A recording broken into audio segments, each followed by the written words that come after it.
Okay, we'll go ahead and get started. So just to housekeeping to give you the agenda for the rest of the day, we're going to hear next from Edward Up the Grove from the Florida Office of Attorney General, and Art Hushen is the lead instructor with the Attorney General's Office on CPTED. That'll take us for the next hour from now until 4:30. At 4:30, we're going to wrap up the presentations for the day with Bob Kowalski, who's a Deputy Assistant Secretary for the Department of Homeland Security. The remaining presentations that are on the agenda today we will not hear from, as we won't have time. I'll figure out how to fit those in tomorrow and make schedule adjustments tonight for tomorrow. Then the last thing today, after we hear from DHS, will be public comment. We do have about 5 public comment cards. So I would anticipate we'll wrap today at about 5:30 is the way it's looking. So we'll go ahead and begin with the presentation from Mr. Up the Grove and Mr. Hushen from the Attorney General's Office. Welcome.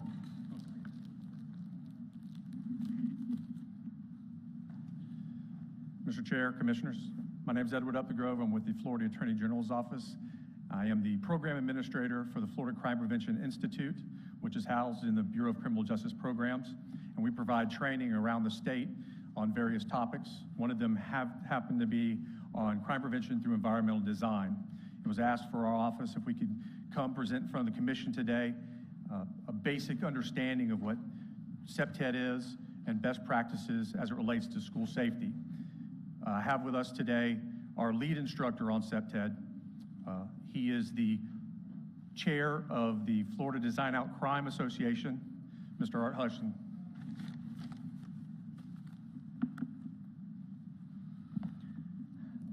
Chair and Commission, thank you for allowing me to be here today. My name is Art Hushen. I'm the president and owner of the National Institute of Crime Prevention. I'm also the lead instructor for the Florida Crime Prevention Training Institute. I've been doing that since about 2001, 2002. I've been asked to talk to you today about CPTED, crime prevention through environmental design. We've heard a lot of discussion about it, and you're probably going to hear more about it for the next couple of days. But the question is, what is it? You know, we hear about it, people talk about knowing it, but how do we apply it, and what's the benefit of looking at that program? When you think about CPTED, you have to look at Florida, the state, because we talk about where it came from, and it came from the state of Florida. 1971, there was a criminologist by the name of C. Ray Jeffries, Florida State University, and he came up with this phrase or this concept called crime prevention through environmental design. And he felt the way to combat crime was to design the total environment. And so now what we're going to do is break down what the total environment is.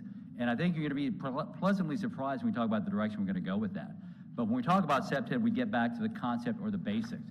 What I want to cover today is what is crime prevention through environmental design, how we can use that for our school safety and security program, and the next thing is how to implement CPTED into the school safety and security program.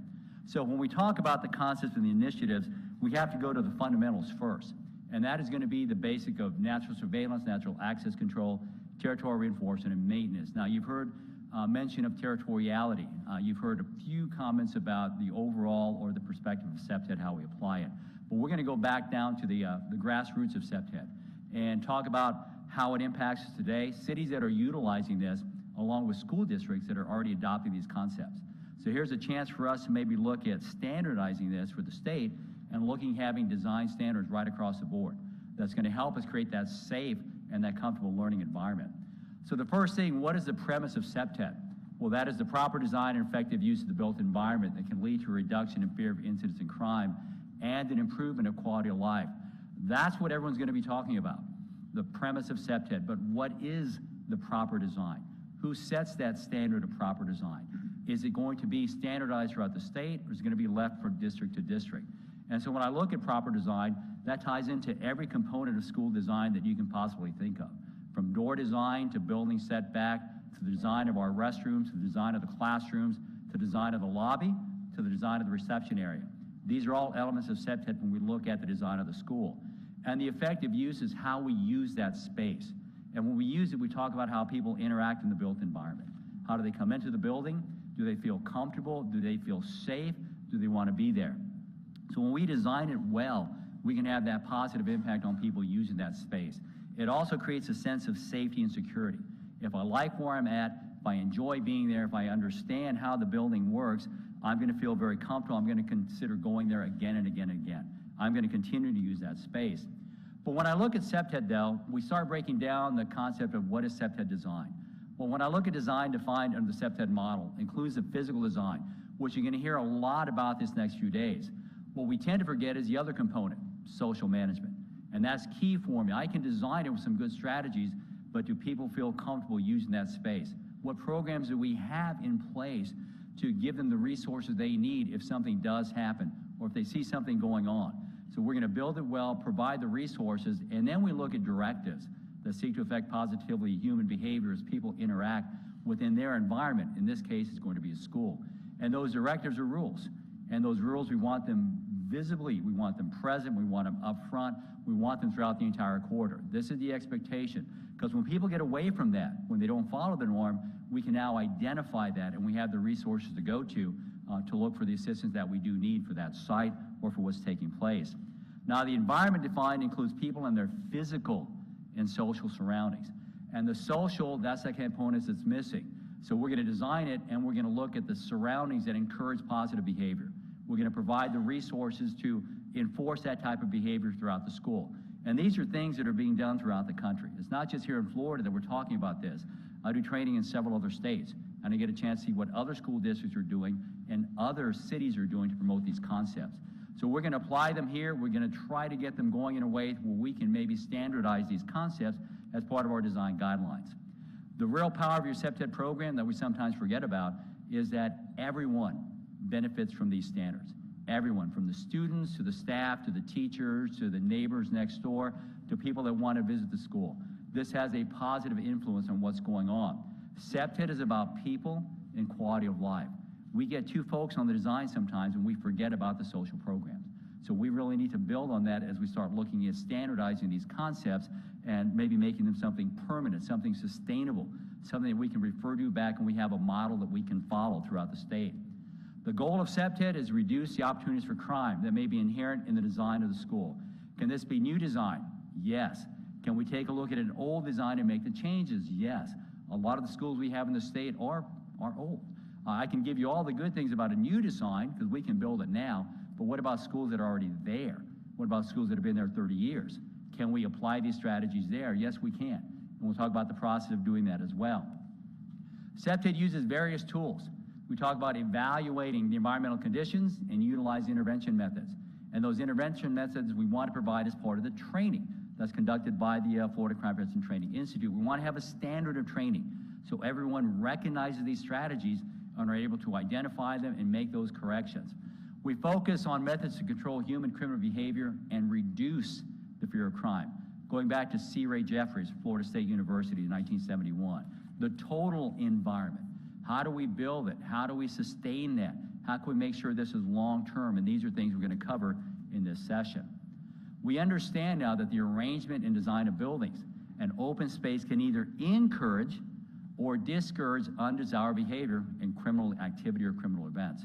So we're going to start designing it and look at how students move into the building, how staff moves into the building, how we connect to the parking lots, how we connect from one building to the next, to the exterior, how we connect to the bus stop that's right outside the school. All of this is part of your CPTED program, providing that line of sight, providing that level of comfort where students feel safe and that they're able to learn. And that's a priority for us under the CPTED program. We talk about school districts, what they're doing today. And school districts throughout the country are adopting these CPTED standards. And these standards are universal when you think about the concepts. They overlap as we start applying it from state to state. We talk about requiring site plan reviews as we go for new construction or major renovation. Are these concepts being applied? If not, why not?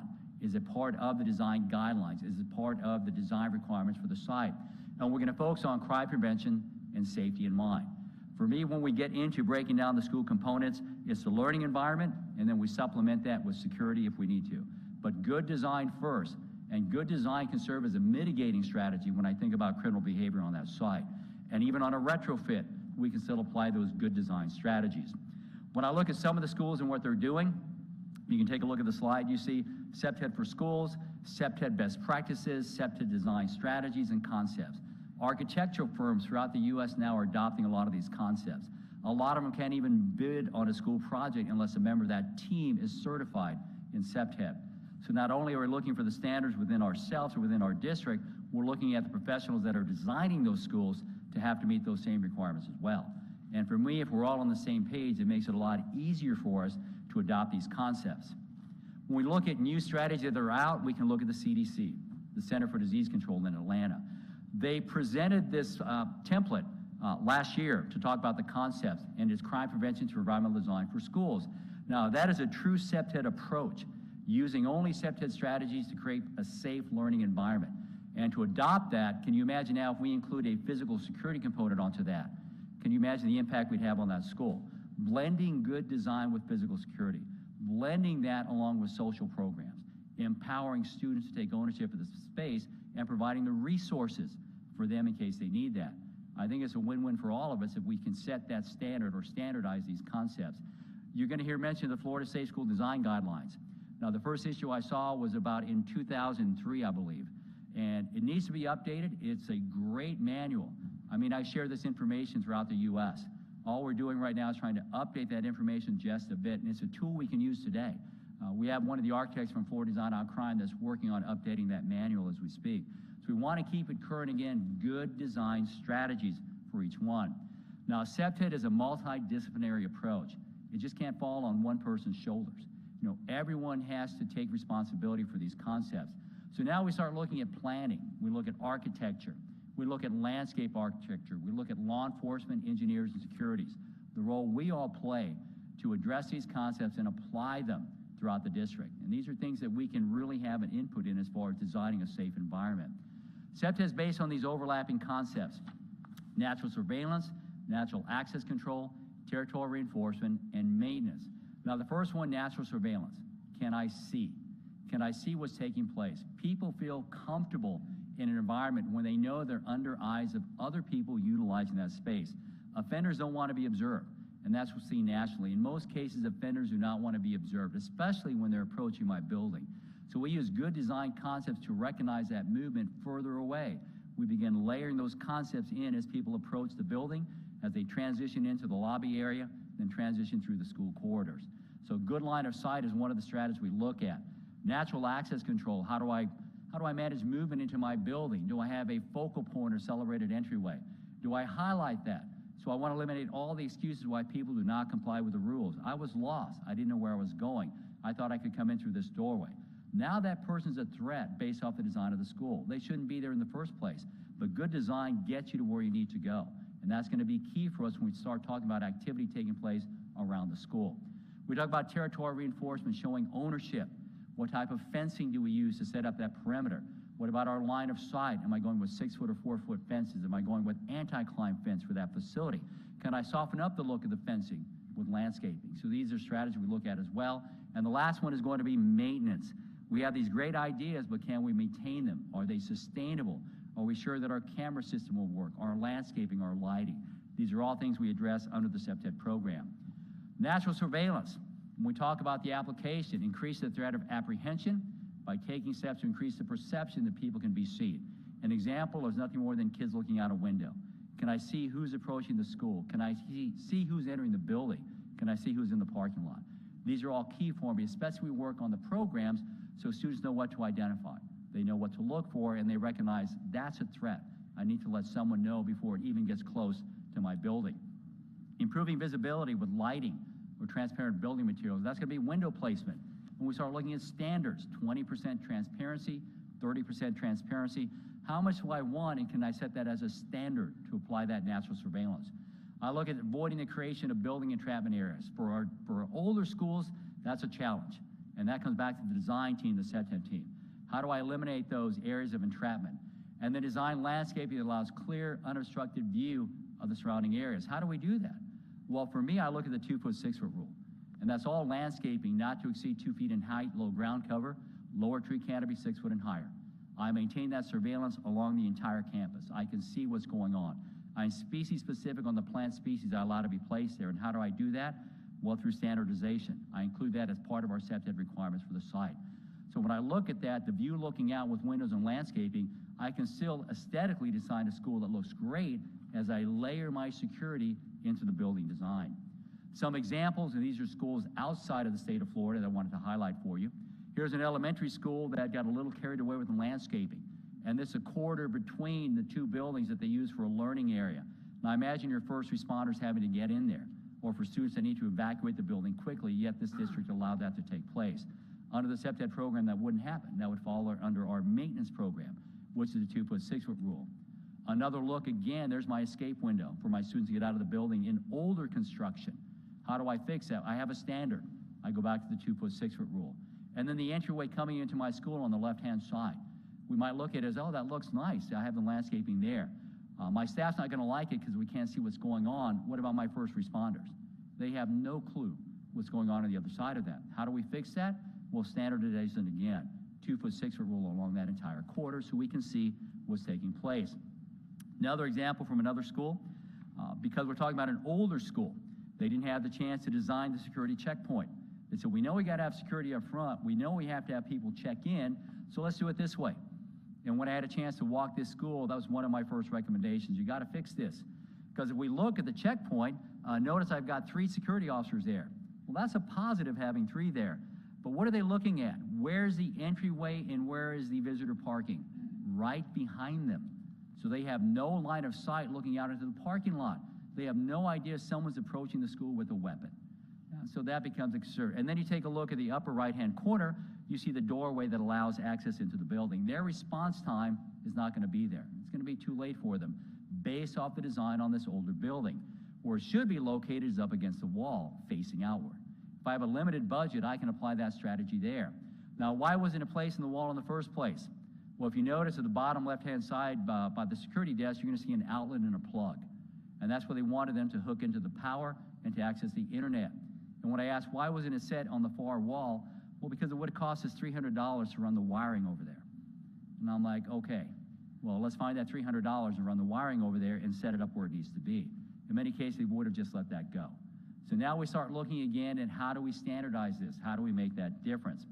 So I look at natural access control as one of my strategies. How we design the street, the sidewalk, the building entryway. How can I use this to guide people into where I want them to go?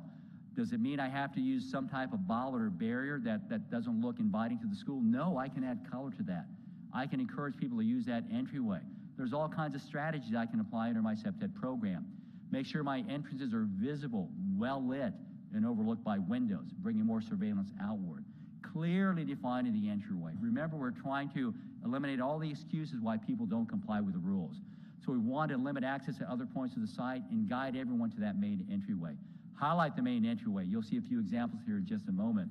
Clearly mark your walkways and paths. Guide people to where they need to go to as they transition from the public space into my school. And then a comprehensive wayfinding system. I want to clear that people know where to check in, where they need to go, where they're not allowed to go.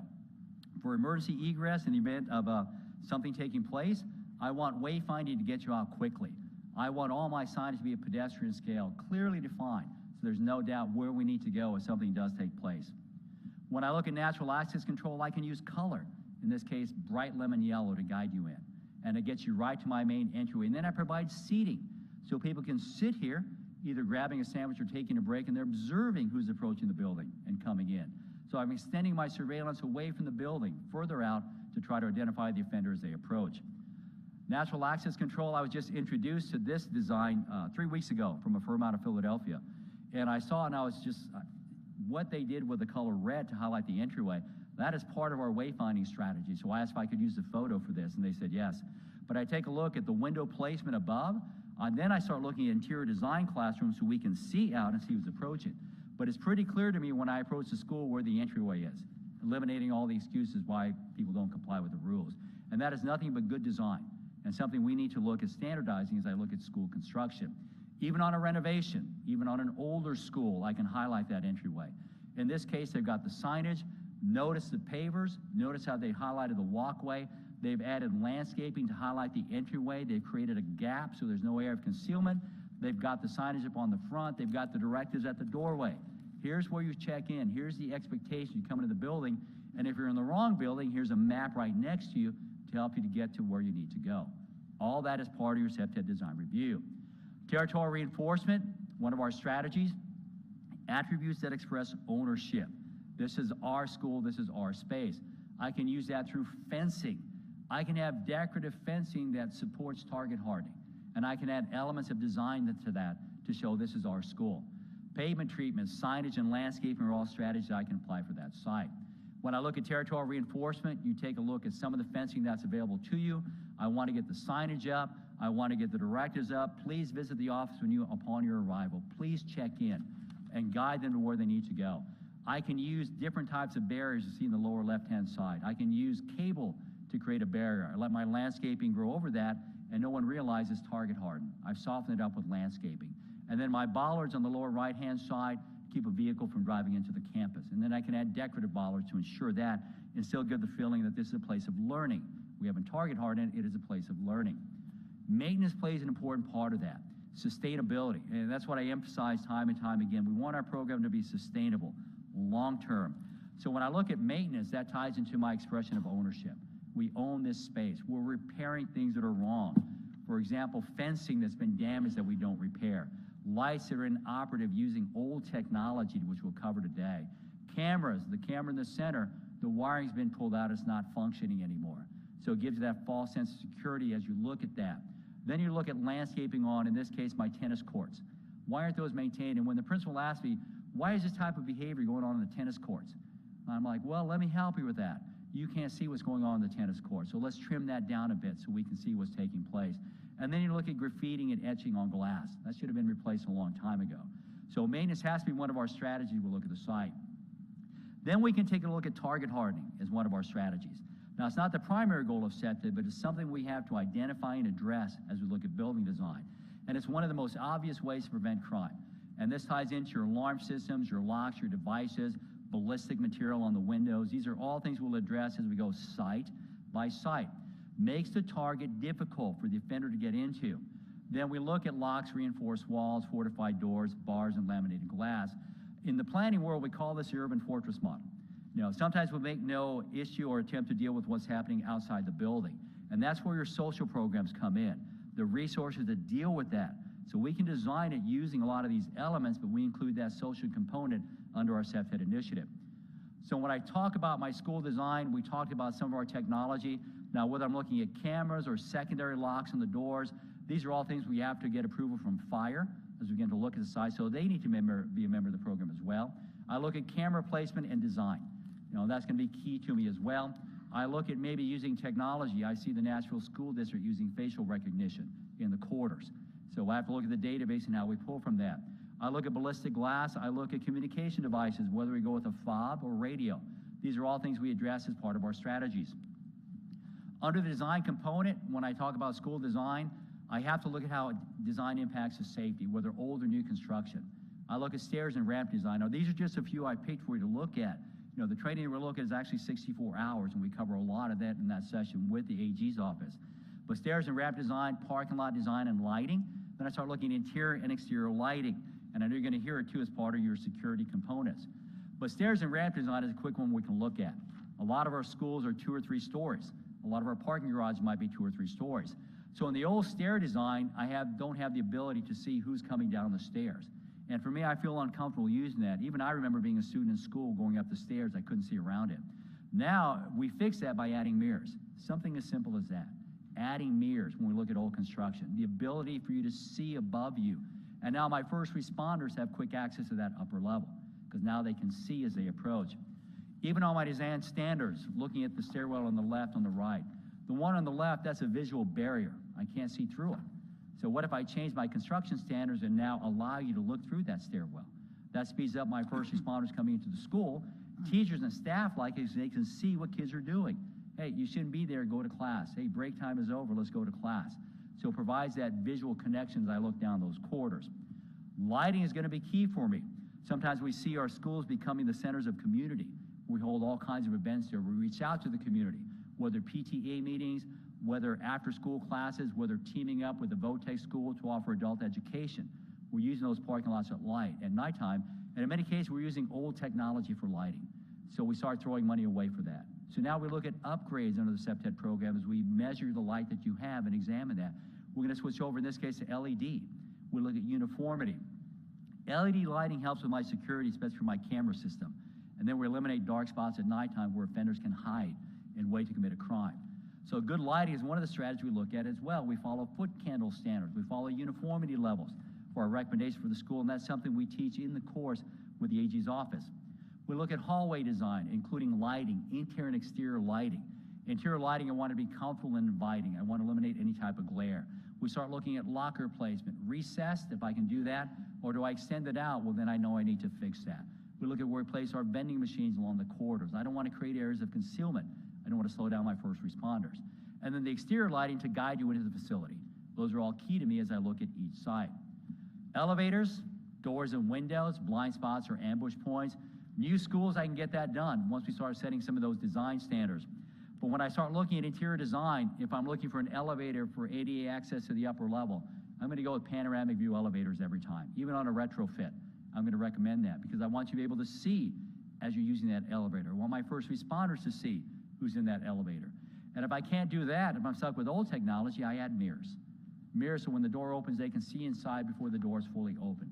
So students can see if anyone's inside as they get ready to use the elevator. And then add mirrors to the exterior so when the door opens, you can see down the corridor. All this to help you to feel comfortable as you use the space and make it difficult for the offender to stage and commit that crime.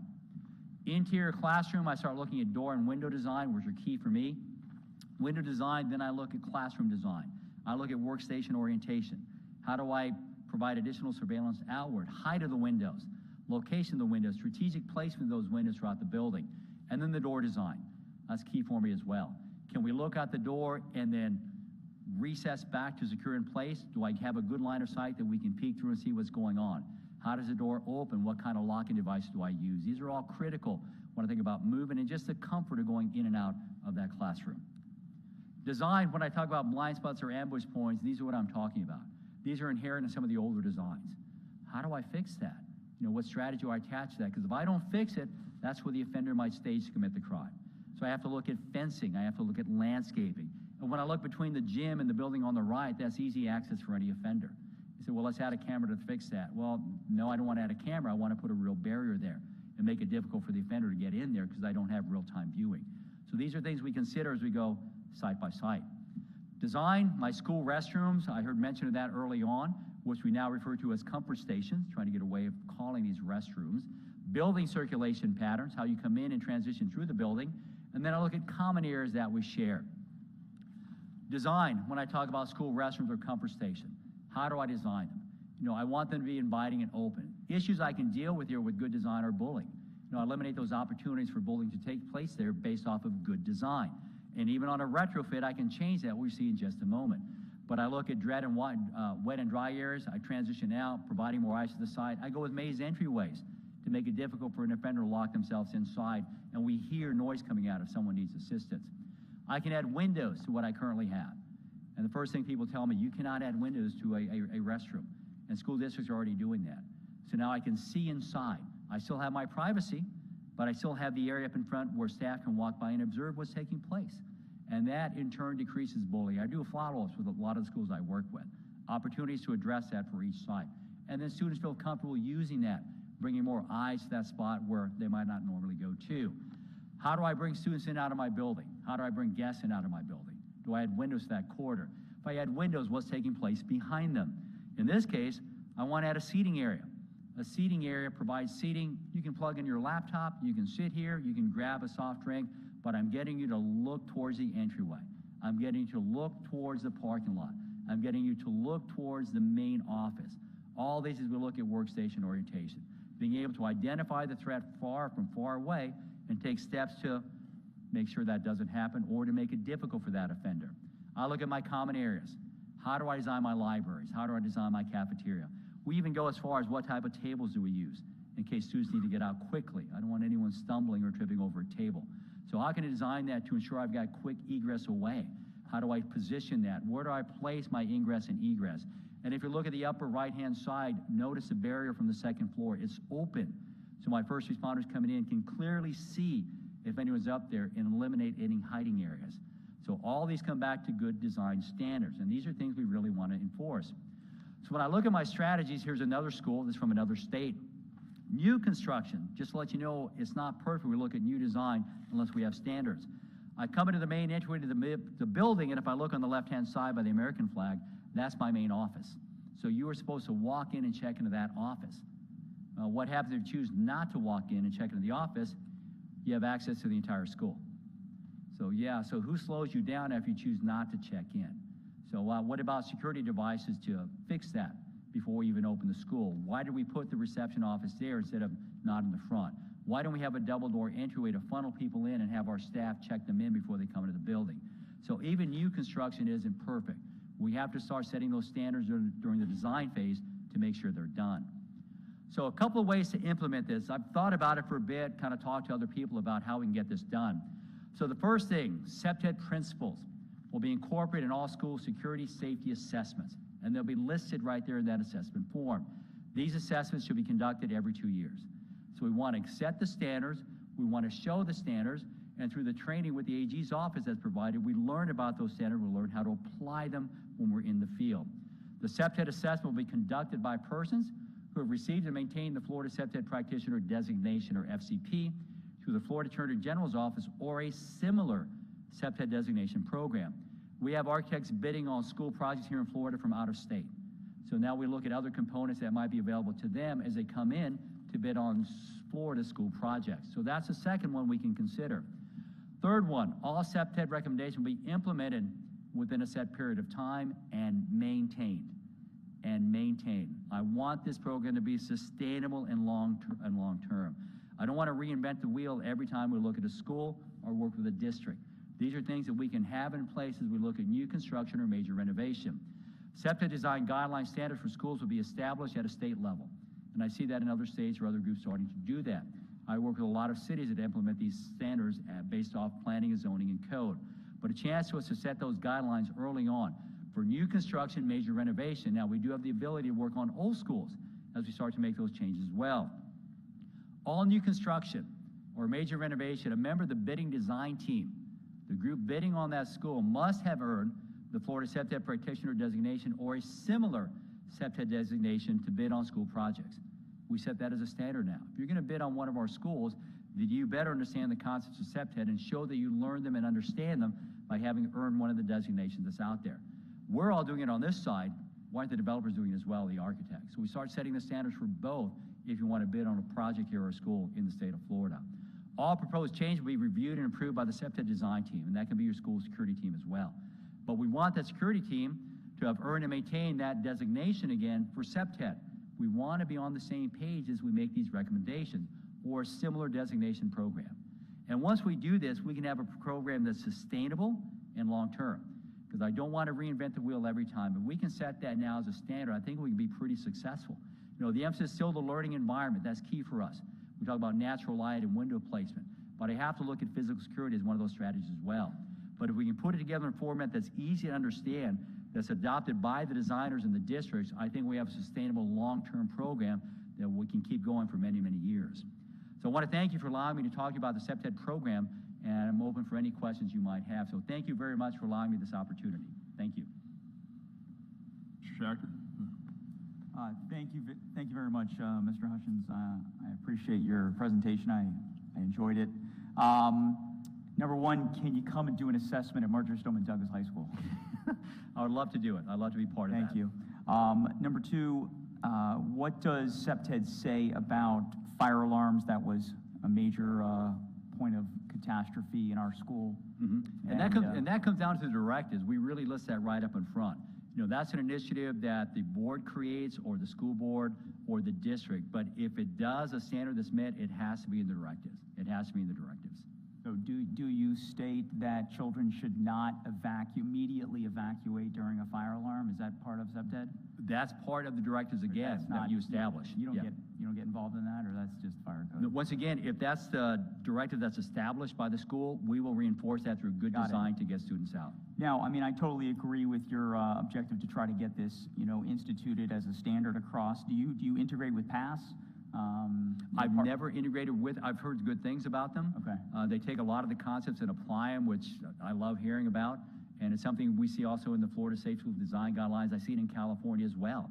Everyone seems to be coming together to start applying this. Yeah, it would be good if there was, collaboration, a unification. So we have, one school safety standards. Visitor vestibules. Is CPTED in favor of that, or? I want to limit access into the building, so if I create a visitor vestibule, that's something we'll look at. We'll look at the material used to design that. We'll look at the placement, the orientation for that as well. Okay. And then as far as Indiana's Public Law 27, they have four main things. Number one, there has to be immediate notification to 911, immediate notification that there's a life-threatening emergency. Number two, that each classroom should be a protected space. And then the other is that there has to be, law enforcement has to have the ability to remotely launch countermeasures to attack the attacker within a minute. How does CPTED, Oh, I agree with all those. Do you agree with all those? Okay. Oh, yeah, we have the directives in place and have support from the district. I agree 100%. Okay, Those wonderful, are standards wonderful. we should meet. And then, let's see here. And as far, is CPTED included in the FSSAT? That I wouldn't know off the top of my head. You're going to have a presentation, probably we're rearranging the schedule tomorrow morning on the FSSAT, so. If it's not, I certainly would recommend it. What do you think, Chairman? Let's hear the presentation tomorrow. I know that there are, I can tell you this, I know that there are some concepts, they may not be labeled as CPTED, but in the current instrument, there are some of those concepts that are in there as evaluation points. Thank you. Other questions? So,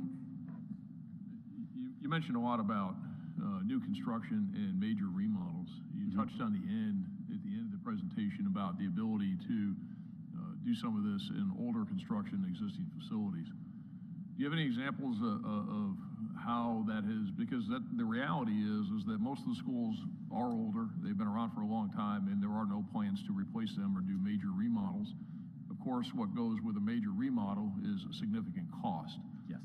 So do you have any examples in places where districts have looked across the board, or especially across the state, and looked at these older schools and effectively, without a significant cost, of implementing these concepts in older schools? Right. What I've seen in some examples is, for example, doorway design. That's something we can do pretty quickly on an older facility. If I have a door with no windows, I can add that. If I have a classroom with no windows looking the hallway, I can add that through a door window. So little changes we can make. The design coming into the lobby, I can look at the mechanism locking the door. I can look at rerouting people into the office by saving money on that end, and how we design the entryway where they have to check in at a certain point and then allowed access into the building. So interestingly, following up on the last presentation, some of the comments, it seems like there was some discussion about not having windows, but you're advocating for windows. In most cases, I am a fan of natural light coming in, because that helps with the learning process. And if I can allow staff to be able to hear a noise and look outside, whether it's a quick peek and then behind a barrier, I'm all for allowing for that surveillance. That's pretty standard when we look at some of our safe school design strategies, that we want to provide some surveillance outward in the event something takes place. Are there any, can you name a specific district that has implemented this again, any place in the country, a specific district that has looked at older schools, and you said there are some things you can do, like, signs, et cetera, but that have taken a lot of these and with older construction and done like a district-wide change and implemented this? Are there any that have done that you're aware of? I'm aware from some of the architects that are required to do it. I've worked with them where they've had to make those changes, but I don't know the specific name of the district other than I've worked with their architects.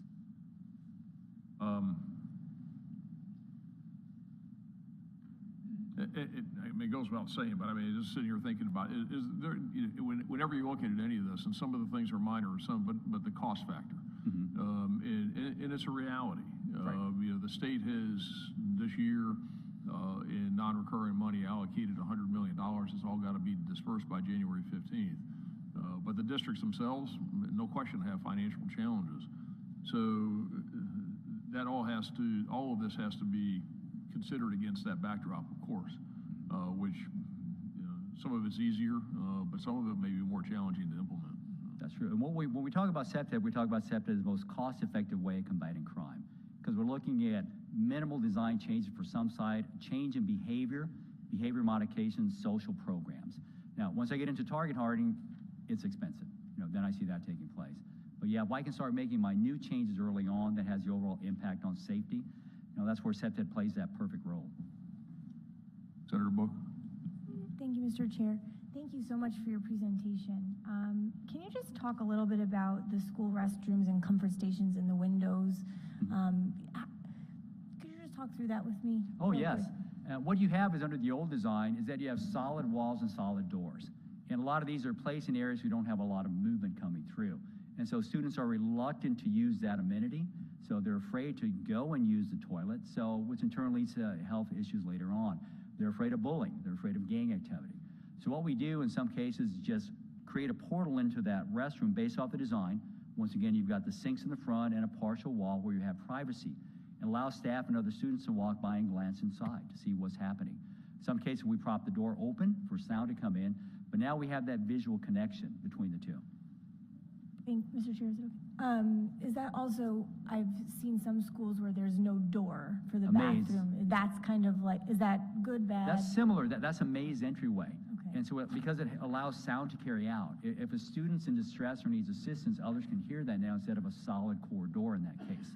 When we start taking a look at restroom design, we see gang activity, drug activity sometimes, bullying, because it's an isolated area. You don't have a lot of surveillance going in. When you open it up, it's more difficult. One of the school districts I worked with in South Texas, when they added the windows, they found that bullying dropped substantially during their interviews with students. Do you feel comfortable using that?